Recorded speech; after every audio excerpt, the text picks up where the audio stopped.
Kendileri bizimle ufkun ötesinde Türkiye'de gelişen siber tehdit ortamı isimli sunumlarını paylaşacaklar.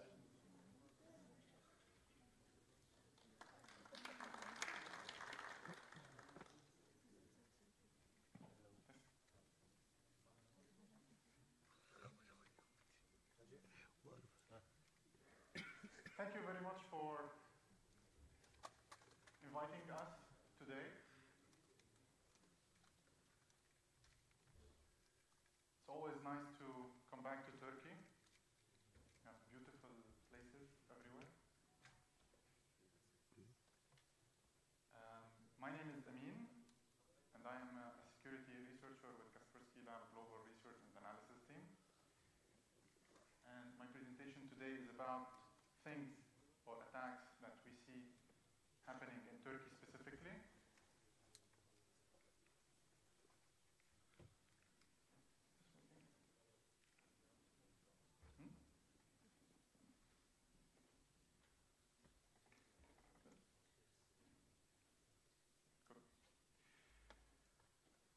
So the Global Research and Analysis team is a small team inside Kaspersky. We are, like Kaspersky in total, we are around 3,000, more than 3,000 employees. The Global Research and Analysis team is almost 45 people only, and we are distributed all around the world. And our role is to find and detect top attacks, large cyber attacks which could have different types of impact, espionage, financial, etc. So I have personally a good amount of research that is published on cyber attacks or smart cities security, and which were also featured in the media, especially here in Turkey. And here's my contact information, and I'm sharing these for you to if you have any questions, if you have any comments, if you see anything suspicious that you want to check, we can help. And we are here to help after all.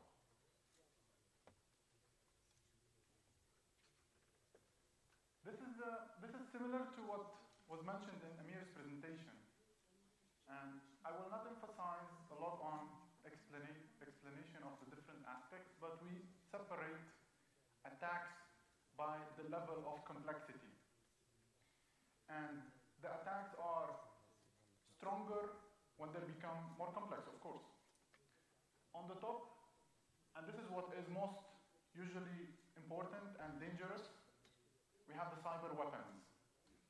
And these are the types of attacks that cause the most damage. And these are the ones which we hear about in the news. Hundreds of millions of dollars stolen from central banks. Happened in Turkey. Attacks on industrial equipment causing industrial failure or maybe some power outage. Also happens in Turkey. Attacks that look for information and intelligence.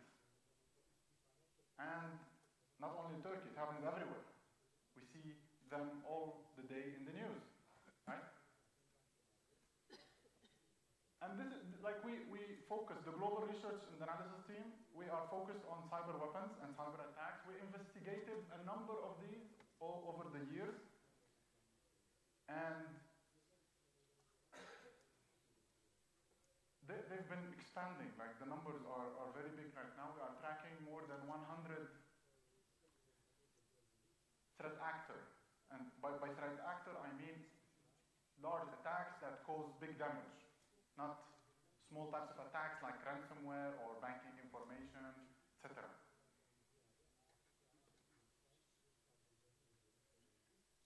Some of these are public, some of them are not public. And the reason behind that is that when research information is made public, attackers can also see that it is public. And they change their techniques accordingly. So some of these are public, some of these are not public. And on each threat actor, we do have multiple reports. Different reports on new techniques, how they change, how they evolve, new countries they target or new industries they target, new types of information they search for. And also some of these reports are public, some of them are private, not public. We call them private intelligence. And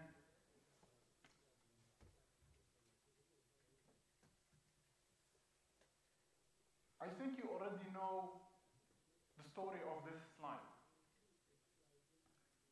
Cybersecurity is not easy anymore. Protecting our data, maybe at home, it could be doable, like with simple tools. But then when you are in an enterprise, in a business, or in a government entity, things become a bit more complex, or a lot more complex. I will not talk about the technologies. There are many technologies, and if well configured and well installed and well deployed, well managed and maintained, they can protect. But we see a lot of companies which pay a lot of money for technologies, but the technologies are not well deployed, and then they get breached. And what happens when they get breached? They say the problem is in the technology, right? But then, no, there is also liability on maintaining, configuring, and monitoring the technologies. Technologies will not do things on themselves. I will bore you a little bit with statistics. And it's not like research information, but it is studies that we have done in the region. There are multiple slides. Bear with me a little bit because there is a goal behind these statistics. And this is from our 2017 Corporate IT Security Risks Survey, which surveyed I think more than 10,000 people in the Meta region, including a number, like I think almost 1,000 people in Turkey. I'm not sure about the exact number, but almost 1,000, I think. So you can see that in the statistics, for all of these incidents, Turkish numbers or Turkish statistics are higher than the global average. Always higher than the global average. And there are multiple reasons that could be behind such a number. Is because we live in a region which is more or less hot geopolitically, which means more attacks and more people or governments trying to influence. And then the region is also a fast emerging market, meaning there is a lot of development happening, and then that leaves space for attackers who also want to benefit, right? So, types of incidents: malware, inappropriate use of IT services by employees, physical loss of devices, inappropriate sharing of data, targeted attacks. So someone searching for your own organization specifically and trying to attack employees inside of your own organization. Leakage of data, incidents affecting suppliers, and that is very important, and that happens a lot because sometimes we secure our environment, secure our enterprise, but then we do have a VPN with a third party which could be breached and then attackers have access to our own organization. It's not our mistake, it's third party's mistake. Cloud services, also third-party cloud services, and this is also something that we've seen happening, and virtual environments, because almost every large organization now has a virtual environment, VMware, Hyper-V, etc. A bit more statistics, and I'll go with this quickly. Organizations lose more if they don't detect an attack as early as possible. And the numbers in the damage could increase to millions of dollars in the case of a cyber attack, right? Like we've seen examples with multiple millions of dollars stolen from banks here, specifically in Turkey, right? It's already in the news. And then there is an important factor which comes into play, detecting an attack as early as possible. More statistics, and we have multiple studies. They are also statistical studies that have happened in the region, and these numbers are Turkey specific. Almost 50% of companies say staff is the biggest weakness. Staff is the one who clicks everywhere. They really want to know what is this beautiful picture of a beautiful girl that came in the email. So they open the attachment and then they cause the damage. Or sometimes financial people could receive bank statements as malware. Phishing type of attacks. A number of employees hides IT security incidents, and that is very bad. Because when an employee is afraid because he thinks that he is the problem, and then if he tries to hide a security incident, it could be weeks until someone detects there is a problem. We've seen employees even deleting the files. That is evidence. That is court submissible evidence. So that's not something to hide.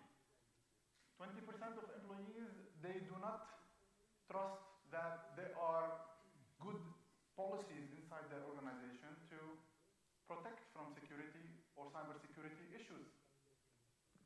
A number of organizations are looking to train employees, 39%. That number needs to be a lot higher because employees are the first level of defense, and they are the ones who will receive any type of attack and they click or open an email. 50% of organizations are trying to deploy more sophisticated software. We are depending on technology in everything that we do, and if we are to depend on technology in our lives, we need to protect the technology also. Last slide of statistics, I promise. This is from an employee's perspective. Not IT employees, it's more about general employees. Because we in IT or IT security, we know in most cases what we need to do. But when you go to HR department, finance department, accounting, supply chain, product development, if we have like industrial products, these people know almost nothing about information technology and information security. And then almost half of the users, that's not half, 40% of the users store passwords insecurely. A quarter writes them in Notepad. They have a Notepad on the desktop. Tick. See all the passwords. And the 12% use one password for all accounts. That is very bad because a user could have his Hotmail compromised, password stolen, but he's using the same passwords for government access, right? Government email or government services. And that's very, very bad. And the reason why I've shown you all of these boring statistics, sorry about that, but it is important to tell you that Turkey is one of 10 countries that are most targeted around the world as per our studies. And I'm not talking about like normal types of attacks, I'm talking about advanced attacks. And such attacks which target government, education, financial institutions,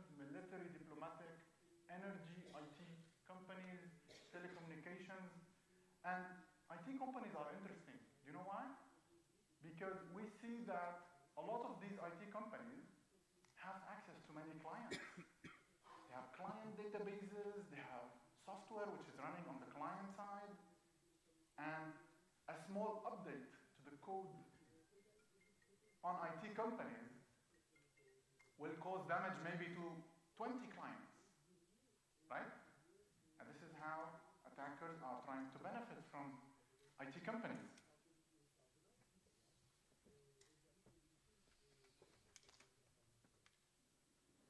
And this is not very good, but I will say it anyway.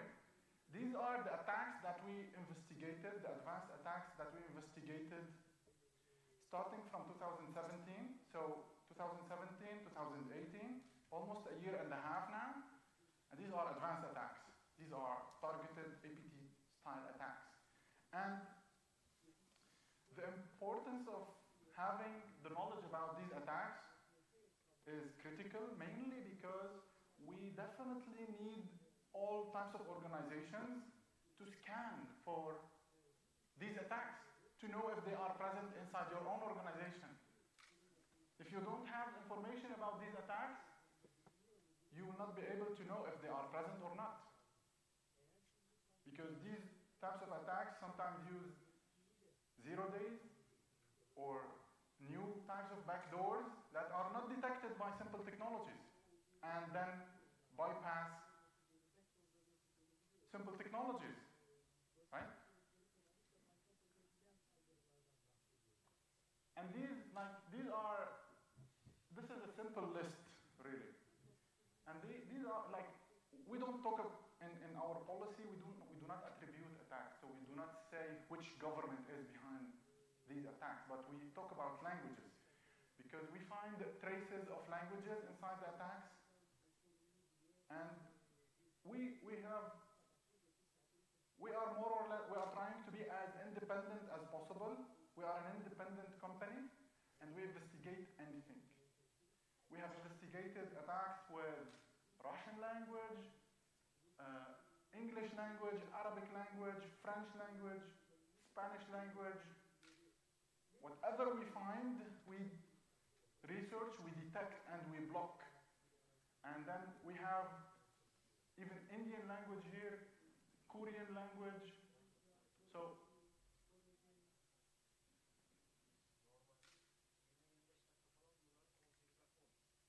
the importance of this lies in the need for every single organization to check if these are attacks present inside their own organizations, because we've seen them attacking the region here, and then you could be a target, especially when we talk about the government sector. So, I have two stories about attacks that we have announced, and I will start with Operation Parliament. Have you heard about Operation Parliament? Anyone? Any hands? Okay, got some hands. Operation Parliament, and this is the title of the private report that we published like a few months ago, and last month we announced publicly, so we published the research on Operation Parliament. And these people this is a new threat actor, not known before. So they are doing new types of attacks that we did not see before. And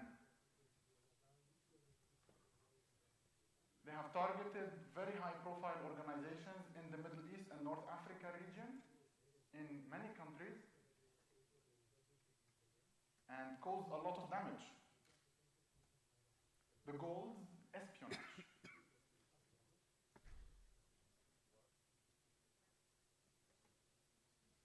We have investigated the malware. They were trying to hide the malware as like cybercrime type of attacks. And they are able to steal any type of information from the victims. And then they could have also executed any type of malware which could listen to audio or collect screenshots, etc., etc.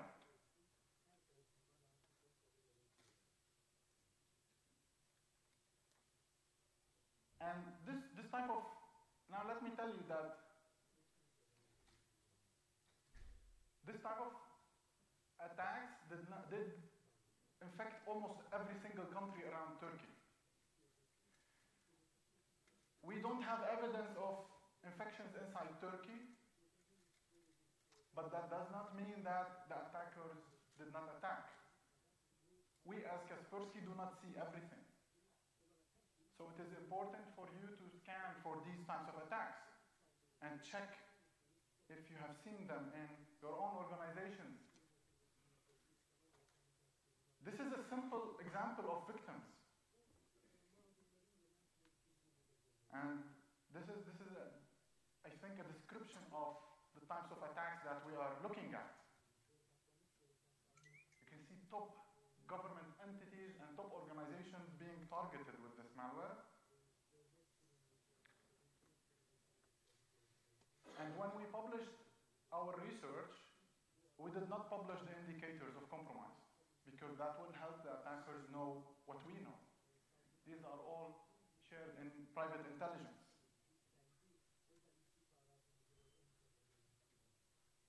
You can see here the targeted countries all around the world. The focus is definitely the Middle East and North Africa region, though we have seen victims, like large victims, also outside the Middle East and North Africa region. You can see here, like, there are 23 countries which have, which are in the Middle East and North Africa. I think out of 30 or 31, something like that. So, summary for Operation Parliament: new types of attacks, new threat actor that we are trying to find more about, trying to research. They are doing a lot of attacks in the region, and they went silent starting of 2018. It seems that maybe they have achieved their goals, or maybe they are starting somewhere else. So we are trying to find this somewhere else.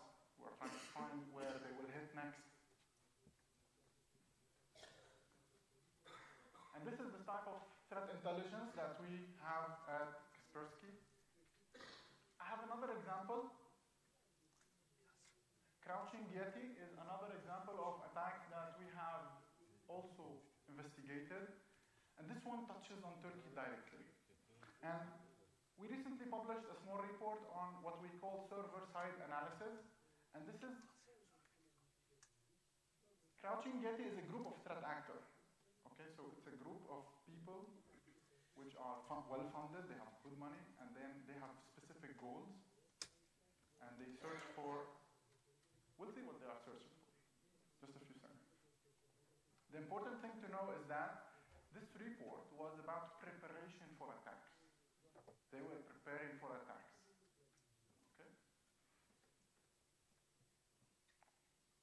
So they compromised services or certain services for multiple companies around the world, and this is a small list, like I could not put the whole list. There are maybe 10 more countries, and you can see Turkey, oil and gas sector enterprise, industrial group, and an investment group. They infected their websites, and they were using what we call the water holing, or the water hole, which means that they are trying to infect users which visit their websites. That's how water holing works. Once they had control over these websites in Turkey, they used them. So they run scripts on these sites to scan other services in Turkey. And we talk about then victims in the previous slide, and in this slide we talk about victims of victims, because they are using services in Turkey to scan for other services in Turkey. What do they target? This is a group. You can search for Crouching Yeti online. You can Google Crouching Yeti. They have also another name. They go back. They go also by Energetic Bear. And active for a long time in the region, but they recently started targeting Turkey. And this is why I am telling you about this today. Summary of Crouching Yeti. Threat actor has new interest in Turkey. They target a wide range of organizations. See a small list here. And then the language inside the code has some Russian parameters, which could be fake. We don't know. But then it's about evidence. We have evidence that we share with law enforcement agencies, and then for them to continue the investigations. And maybe scan government entities for such types of attacks, trying to check where these attacks are coming from. See, the government has a lot of knowledge and a lot of things that we don't know.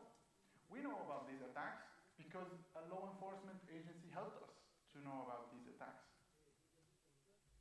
And then we also have this intelligence to help all organizations check for their own networks for anything related to these attacks. So what can we do? Should we change the region? Can we remove Turkey and put it in another place? No. It's beautiful where it is, right? Turkey, but we live in a hot region. We live in a hot, geopolitically motivated region. And then we are targeted more than other regions. We are not targeted like in Latin America. We are not targeted like even in Africa, South Africa, for example, or even in other places in the Middle East or Asia. We live somewhere in the middle of the world, and we need to deal with it. Intelligence about such types of attacks is very important and definitely something you have to investigate and then scan your networks for such what we call indicators of compromise, or scanning using Yara rules, for example, for next generation firewalls or like anti-APT solutions, etc. But then there are a number of solutions. There are a number of ways. Some of them expensive, some of them are not expensive. But then it's important to actually do the task of checking whether these attacks are happening or not. That will be all from my side. And thank you for listening.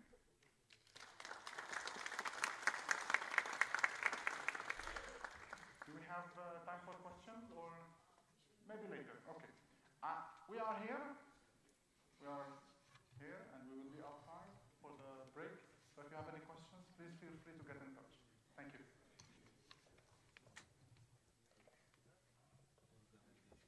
Hasbini'ye değerli bilgileri için çok teşekkür ediyorum. Çok teşekkür ediyorum. Sahneye Kaspersky Güvenlik Çözümleri Mimarı Rami Alamati'yi davet ediyorum.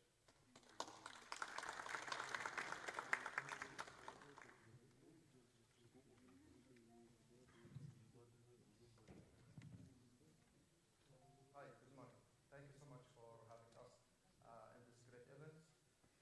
My name is Rami Al-Tamati. I am the Principal Cybersecurity Consultant for Kaspersky, Middle East, Turkey, and Africa.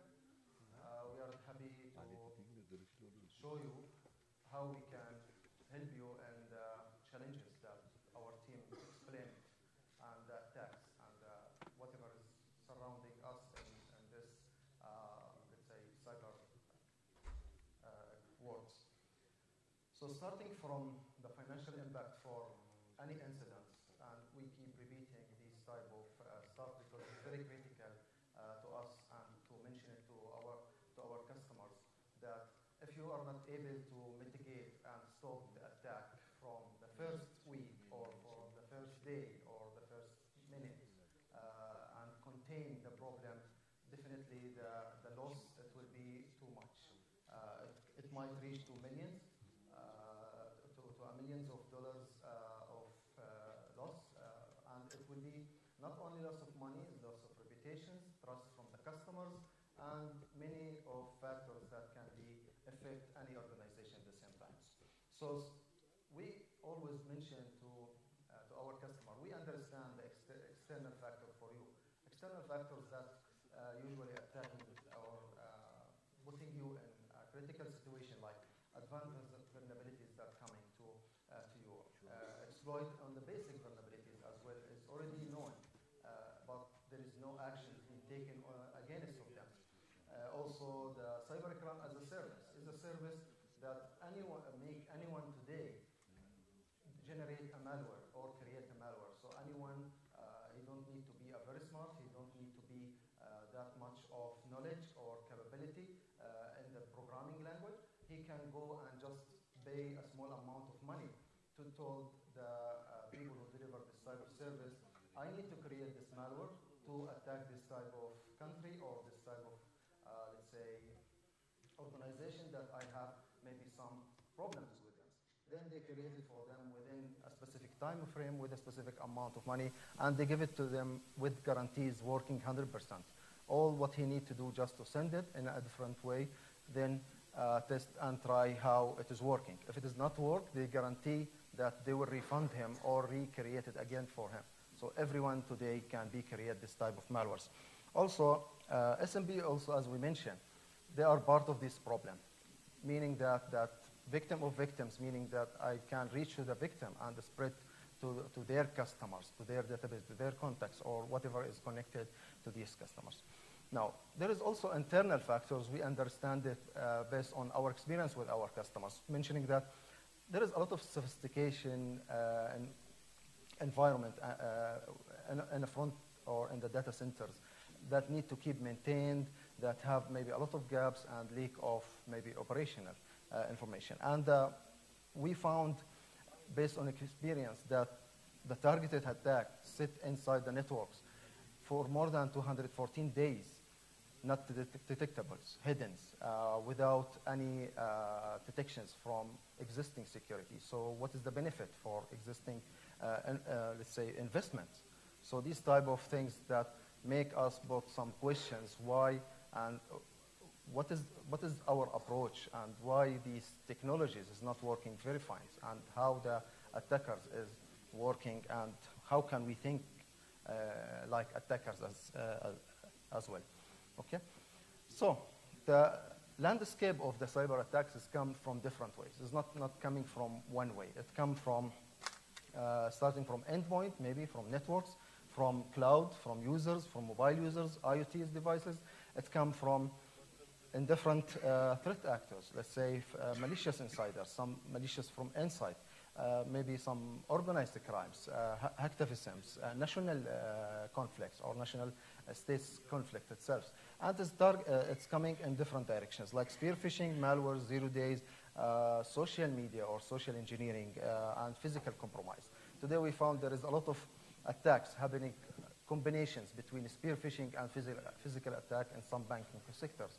The attackers, they are control the system inside the bank system from a remote area, and the physical people, he's sitting on the front of the ATM. He just drilling the money and taking it out based on the activity being from outside, which is meaning cooperation between two factors. So most of us, or most of the theory mentioned that the attackers come like straightforward, sending a malware, preparations, and go and propagations and execution, then the incident is happening. But unfortunately, this is not the true. The facts and the reality is they are coming in different way with a complex way. You don't know exactly how they come. They might come from your mobile device, your smartphones. They might come from spear phishing. They might come from both of them. Maybe they can come from USB. Maybe they can come from small advertisement being hosted on some newspaper online or something else. You don't know exactly how they can come, because they are utilizing all the ways to come and breach and get inside the network itself. So we came to a platform. We built a platform for our customers to prove to the customer that no more technology can do enough work for them. No more services can do enough also for them. Also the intelligence. All of them, it need to be work together in something called threat managed defense, management and defense platforms. And this, it's starting from, let's say, protection from complex attacks, 0 days or vulnerabilities, unknown attacks, plus having our capability and security from the intelligence and training internally, or depend on some trusted source that they can help us until we build our capability at the same time.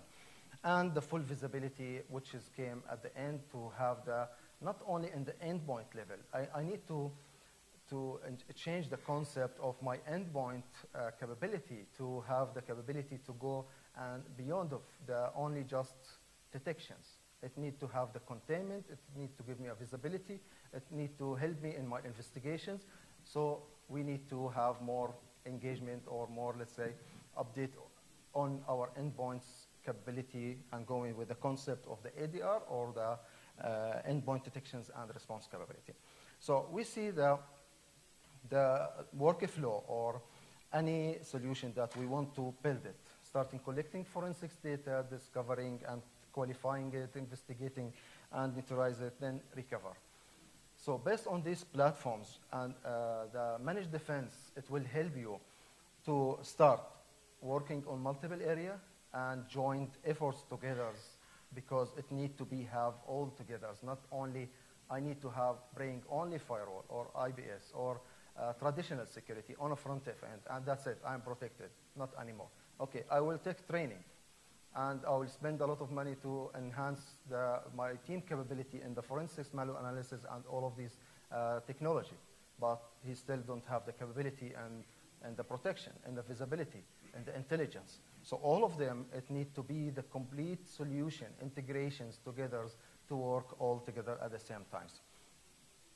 So what we need today, every customer, what he's looking to have today in his business, to secure his business, you need to have some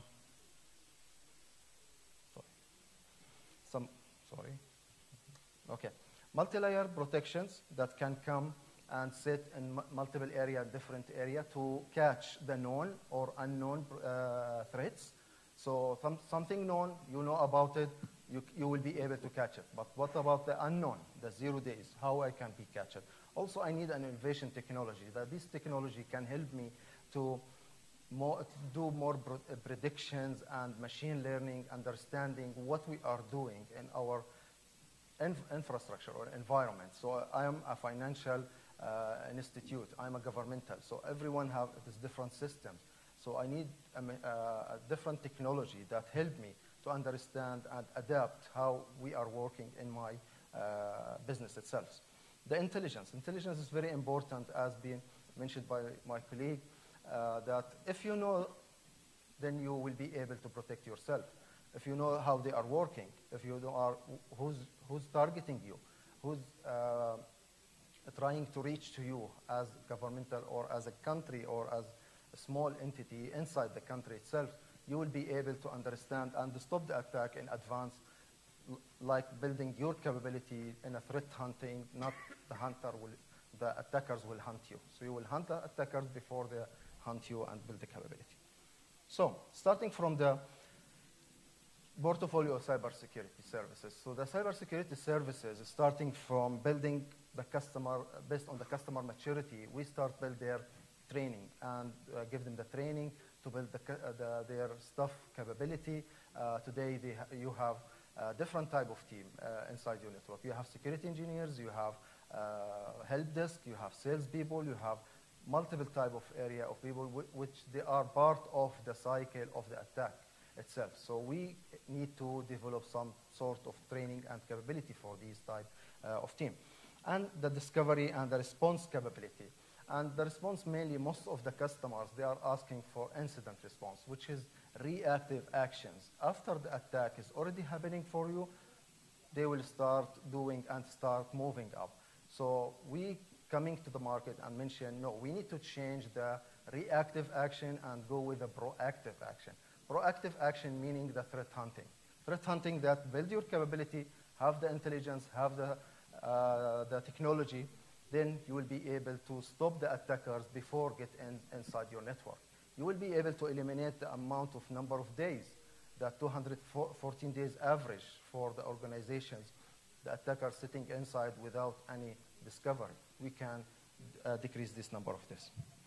So starting from the intelligence, you will need multiple type of intelligence. It's not only intelligence, I want to see it. Something it needs to be actionable. Something it needs to be strategic, okay?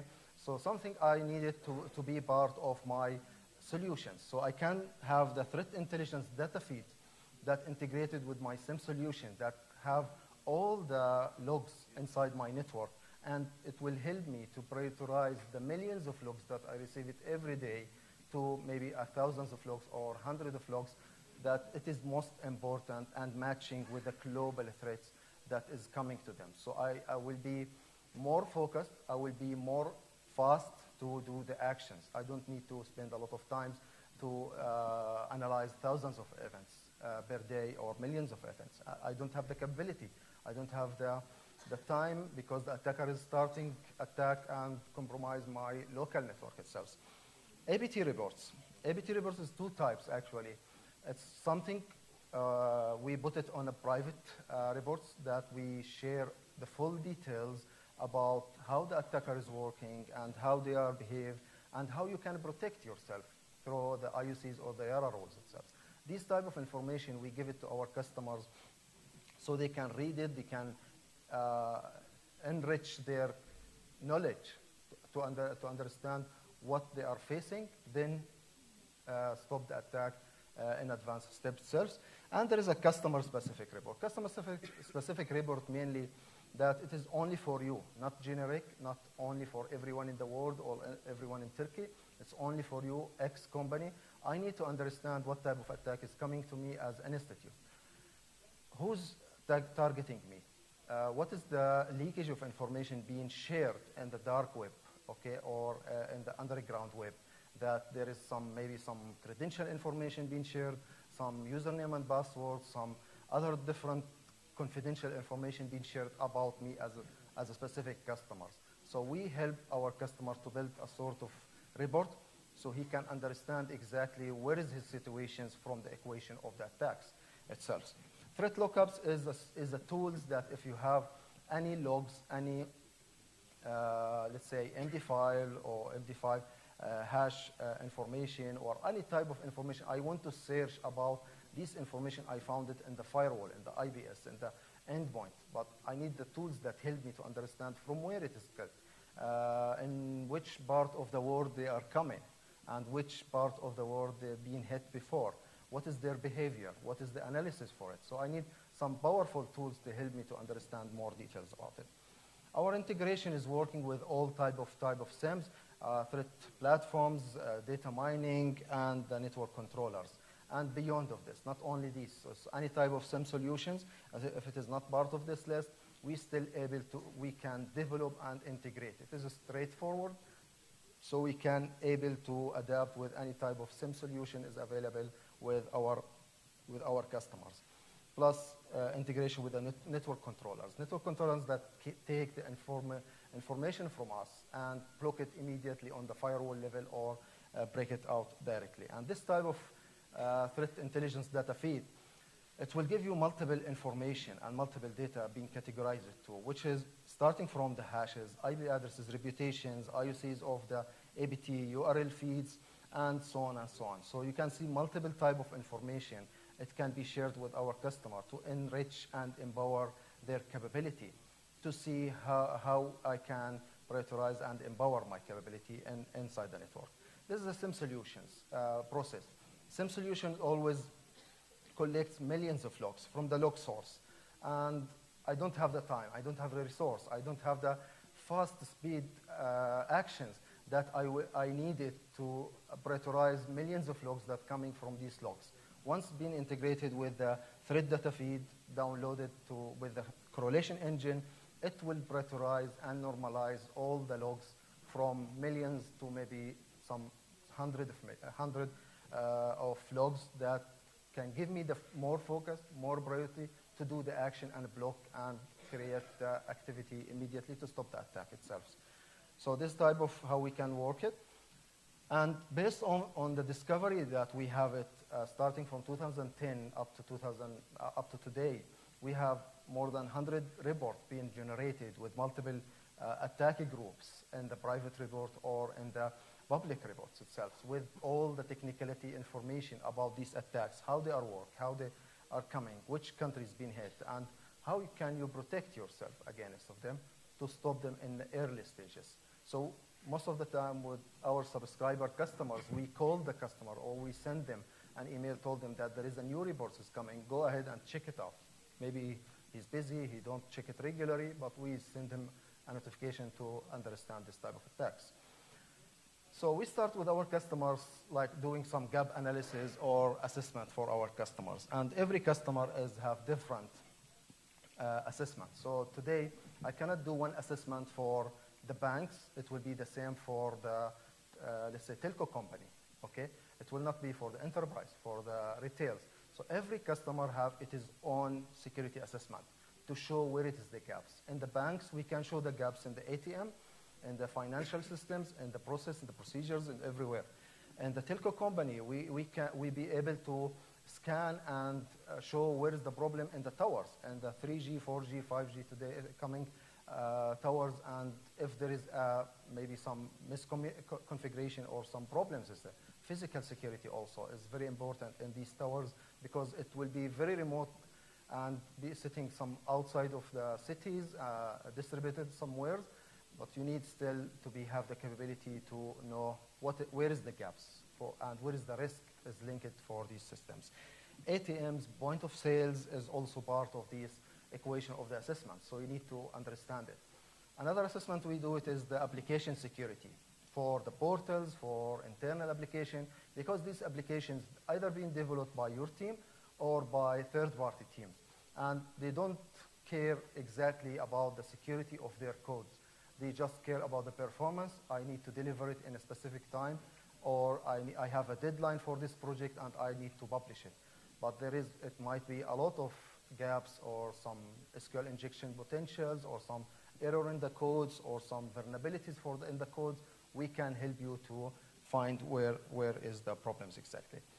Threat hunting capability is the capability that we always keep helping our customer to do and build it by himself. Starting from helping remotely, we can engage our team remotely until you build your capability and you'll be able to go and pitch it and start doing the capability by yourself. Or we can work together in case you still don't have the full capability about all of the threat hunting and the mechanism itself. Then we will help also in the incident response. If the customer have already incident, he have some problems, he need to have some more malware analysis or digital forensics, we can conduct it and help it to our customers. Cybersecurity training is a specialized training that we mention it for the IT team or the security team, that they can be expert in malware analysis, reverse engineering, writing codes in the Yara rules, or building their capability and the incident response frameworks to stop the attackers and build it. Because a lot of customers, they need to build the trust and the capability by themselves. They don't need to rely on the other companies itself. Anti-targeted attacks. The anti-targeted attack mainly, because it is a targeted attack coming to you exactly for you. They don't know about them. The traditional security, they cannot stop them because they are unknown. So we give the full visibility and all the network visibility through the sandbox capability with the intelligence itself. So we're starting from collecting the data, doing the analysis, put it in some vertex that have all the capability to compare, then doing the response capability and stop the attackers in different ways. As you can see, in just high level, the solutions, it can be distributed in multiple locations in the networks, in the web, in the email, in the endpoint, in the servers, and it can be integrated with any type of endpoint. So we able to catch everything, 360 degree of all of your network, collect all the logs, put it in one centralized centers, and connect it to the sandbox. You don't need to distribute it multiple sandbox in multiple area. because this will be extra headache, extra load to the networks, and it being centralized at the same time. Then you will be able to understand where is the workflow is coming. It might come spear phishing email, go through the email itself, then return back to the endpoint, start controlling the endpoint. Once it starts controlling the endpoint, you need the capability to do the detections at the endpoint level and the response, or contain the machine, isolate it from the network, and stop the attacks immediately. You don't need to go machine by machine. You have thousands of machines. How you can control them? How you can do them? You will need one centralized area to control all of these stuff in one click or two click, just very simple.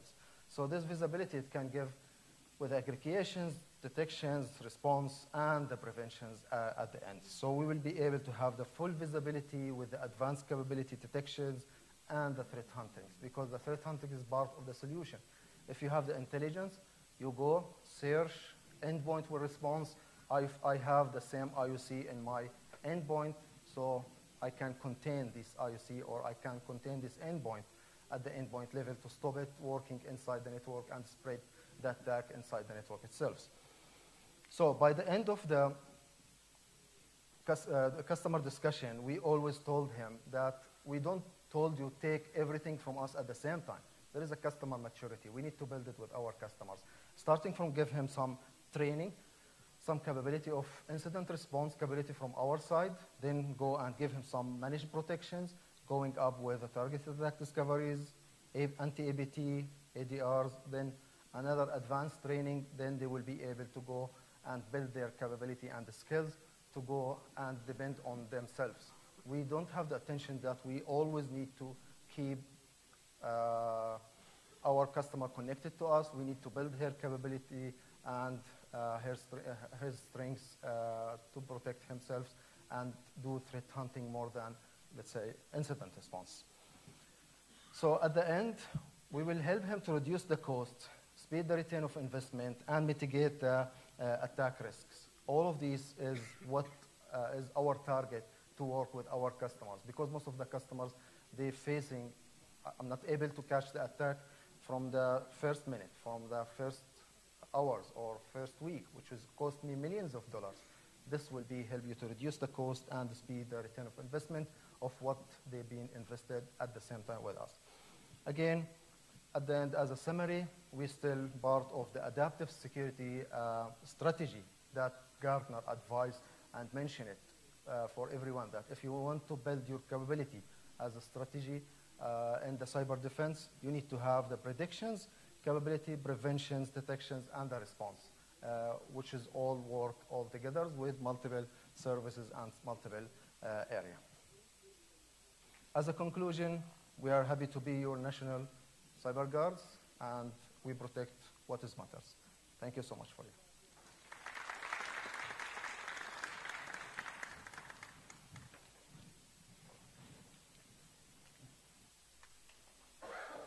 Bir 10 dakikalık aramız olacak. Ardından panel ile toplantımıza devam edeceğiz.